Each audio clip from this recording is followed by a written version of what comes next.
Hello বন্ধুরা, সবাই কেমন আছেন? নূপুর ভাইজাগ ব্লগে আরেকবারও আপনাদের স্বাগত।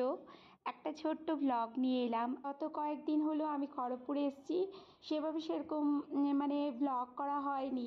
আমাদের খড়গপুরে একটা মেলা বসে জগন্নাথ মন্দিরে, যেটা যারা খড়গপুরে থাকেন তারা জানেন। খুব সুন্দর মেলাটা হয়, সেখানেই আমরা বোনরা আর বোনের বাচ্চাদের নিয়ে এসেছি। এটা হচ্ছে মন্দিরের প্রাঙ্গণটা, যেটা এত সুন্দর। সেখানেই কয়েকটা ভিডিও বানালাম সবাই মিলে। আর এখন ভেতরের দিকে যাব। জগন্নাথ মহাপ্রভুকে উপরের মন্দির থেকে নিচে রাখা হয়েছে, যেহেতু তিনি মাসির বাড়ি গেছিলেন। মাসির বাড়িটা এখানে আমি ঠিক জানি না, সবাই বলে নাকি কাছেই।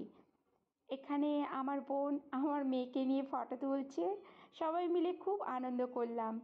আর এই হচ্ছে আমার মহাপ্রভু, আমার বলে না, জগতের মহাপ্রভু, সবার মহাপ্রভু। এত সুন্দর করে রেখেছেন, ওনারা পুজো করছেন। আমরা একটু প্রণাম করে প্রসাদ কিনলাম। আর এখানে দিনের বেলায় ভোগেরও ব্যবস্থা থাকে, যারা এখানে আছেন বা থাকেন তারা তো জানেন। আর আমার ছোট্ট সোনামণিটা দেখুন, আমার বোনের মেয়ে, টুকুর টুকুর করে হাঁটছে, খুব চিন্তিত এত লোক দেখে। আমরা মেলার দিকটা এলাম, ঠিক রোডের অপোজিটেই মেলাটা বসে। খুব বড় মেলা জানেন, আর এত ভিড়।